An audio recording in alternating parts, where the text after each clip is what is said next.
Hello friend, कैसे हैं आप लोग।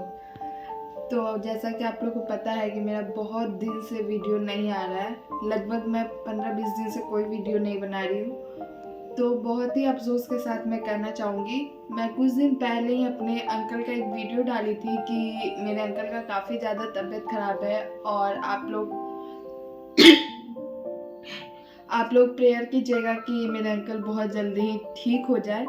लेकिन मैं आप लोग को बहुत अफसोस के साथ बताना चाहूँगी कि मेरे अंकल अब इस दुनिया में नहीं रहे और 10 सितंबर 7:30 बजे वो इस दुनिया से चले गए और हम लोग के बीच अब वो नहीं है। कभी कभी ऐसा होता है ना कि आप कितना भी प्रेयर कर लो, भगवान भी सुनते नहीं हैं। जो होना रहता है वही होता है।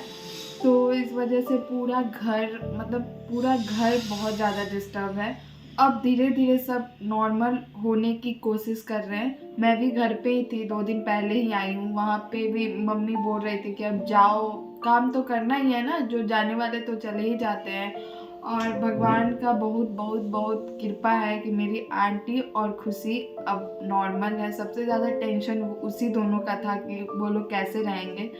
लेकिन अभी लगता है भगवान जी हिम्मत दे देते हैं। हमको ऐसा फील होता है कि जिसके साथ जो गुजरता है ना, तो उसी हिसाब से उनको हिम्मत भी भगवान दे देते हैं। तो अभी खुशी भी ठीक है। खुशी तो खैर बहुत छोटी है, उसको तभी कुछ भी समझ में भी नहीं आता है कि मतलब वो अपने पापा का जिक्र ही नहीं करती, क्योंकि सारा काम वो एक छोटी बच्ची की थी। मतलब जो भी आग वाग देना होता है वो सब वही, पता नहीं उसके दिमाग पे क्या ही असर पड़ा होगा। लेकिन ऐसा कभी भी वो अपने पापा का ये सब जिक्र नहीं करती या पूछती नहीं। अभी उसको कुछ भी समझ में नहीं आता है। लेकिन धीरे धीरे शायद ये 10 दिन 12 दिन का जो टाइम होता है ना, उसमें काफ़ी ज़्यादा घर पे लोग भीड़ भाड़ भी रह जाते हैं, आते जाते रहते हैं। तो उस टाइम तो उसको नहीं लग रहा होगा, लेकिन अब थोड़ा सा सैड रहती है। अब उसको भी फील होता होगा कि मेरे पापा नहीं रहे। और आंटी भी अब धीरे धीरे संभल गई है। जिस टाइम ऐसा हुआ था उस टाइम तो मैं सोच भी नहीं सकती थी कि आंटी कभी नॉर्मल भी होगी। लेकिन सब चीज़ ठीक है और भगवान उन दोनों को हमेशा खुश रखे, हर खुशियाँ दे। और खुशी काफ़ी अच्छी भी है, तेज़ भी है पढ़ने में, तो अपने मम्मी पापा का नाम ज़रूर रोशन करेगी, मुझे पूरा उम्मीद है। आप लोग के दिमाग में भी चल रहा होगा कि आखिर मेरे अंकल को इतना अचानक हुआ कैसे। तो अचानक तो नहीं हुआ, उनको प्रॉब्लम 1-2 साल से था।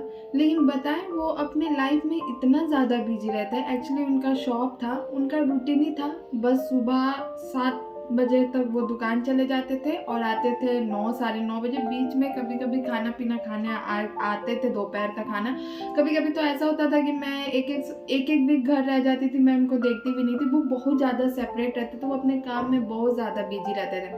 और शॉप से तो उनका इतना लगाव था कि पूछिए मत। बस इसी मतलब सिस्टम कुछ का भी, जो शरीर में कुछ भी प्रॉब्लम होता है ना, तो वो आपको 1-2 साल पहले ही मतलब आपको फील होगा कि मुझे कुछ हो रहा है। तो उनको भी ना कभी कभी ऐसा फीवर वगैरह लगता रहता था, फिर उनको खांसी वगैरह बहुत सारी चीज़ होते हैं। तो वो ना बस उस चीज़ का दवाई करते रहे, फिर प्रॉब्लम थोड़ा कम था। अचानक हम लोग को तो उतना अच्छा से पता नहीं है, आंटी और अंकल को ही पता होगा। अचानक उनका मई में फीवर लगा। हर 1 सप्ताह 2 सप्ताह के बाद ऐसा फीवर लगते रहता था। वेदांता में पहले उनका इलाज चला, कुछ भी पता नहीं चला, बहुत सारे टेस्ट हुए। फिर अपने शॉप की वजह से वो बीच में ही आधा अधूरा इलाज करके छोड़ देते थे, बस कहीं कहीं से दवा खाते थे। और लास्ट 1 महीना पहले राखी के टाइम उनका काफ़ी ज़्यादा हालत ख़राब हो गया था। मतलब उनका एक मिनट बिना दवाई का उनका फीवर उतरता ही नहीं था। मतलब जब तक वो दवाई खाए हैं, दवाई का असर है, तभी तक फीवर नहीं रहता था। डॉक्टर ने सारे टेस्ट किए, कुछ भी उसमें ऐसा कुछ भी निगेटिव नहीं निकला, वही हीमोग्लोबिन कमी यही सब निकला। लास्ट में उनका कैंसर, डॉक्टर को शक हुआ कि उनको ब्लड कैंसर है शायद। उसका टेस्ट करवाने जाना था, हाँ लखनऊ, हाँ शायद लखनऊ। मुझे भी इतना अच्छा से पता नहीं है क्योंकि मेरे से फ़ोन से बात होता था, मैं तो कभी बेगूसराय और यहीं पे रहती थी। तो उनका डेट हुआ था संडे को और शनिवार को डॉक्टर का था कि ऐसा टेस्ट करवाना है और मंडे को उनको ले जाना था भेलोर। पापा उनको भेलोर लेके जाने वाले थे। बट ये टेस्ट ना हो, टेस्ट शायद सैंपल उनका चला गया था, बट ना ही टेस्ट का रिपोर्ट वगैरह कुछ नहीं आया। और संडे को उन्होंने आखिरी सांस ली। 7:30 बजे का टाइम था, मैं शाम में यहीं थी, संडे था इसलिए मैं बेगूसराय में नहीं थी, मैं यहीं थी। और मैं जो गया का वीडियो बनाई थी ना, मैं उसी दिन डाली थी। तो मेरी जो फ्रेंड है अंजलि, जिसके घर में अंजलि के यहाँ गई थी, उसी से मैं बात कर रही थी। वो फ़ोन करते ही पूछी तुम्हारे अंकल कैसे हैं, तो हम बोले कि हाँ अंकल ठीक ही हैं। उसी टाइम मेरे भाई का फ़ोन आया, तो हम उसको बोले कि रुको ना, मेरे घर से फ़ोन आ रहा है। बस मैं उसका फ़ोन होल्ड पे डाली। अंकल का उसको भी टेंशन बहुत ज़्यादा था। बस छोटू बोला कि आ जाओ, अंकल नहीं रहे।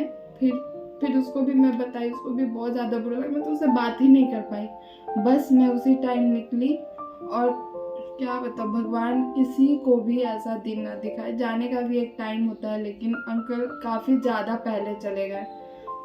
हम लोग कभी ज़िंदगी में नहीं सोचे थे कि ऐसा कुछ हो जाएगा, कभी भी। और अंकल का जो भी काम वगैरह होता है, 10वीं 13वीं सब हो गया है। और घर बिल्कुल सन्नाटा लगता है। अभी धीरे धीरे आदत होगी। अभी तो सब कोई डिस्टर्ब है, सब कोई अपने अपने धीरे धीरे काम में लगने का कोशिश कर रहे हैं। हमको भी मम्मी भेज दी कि जाओ जाके वीडियो वगैरह बनाओ या जो भी करना करो। ऑफिस जाने की स्थिति में भी मैं नहीं हूँ, मेरा बिल्कुल भी मन नहीं है, तो मैं यहीं रहूँगी कुछ दिन। और वीडियो तो मेरा पहले से बहुत सारा वीडियो शूट है, तो अभी वही आएगा। मम्मी बहुत ज़्यादा समझाई भी है कि जाने वाला तो चल ही जाता है, बट उसकी यादें रह जाती है। वो बहुत ज़्यादा दर्द भी देता है, लेकिन आदमी को जीना तो नहीं छोड़ सकते ना।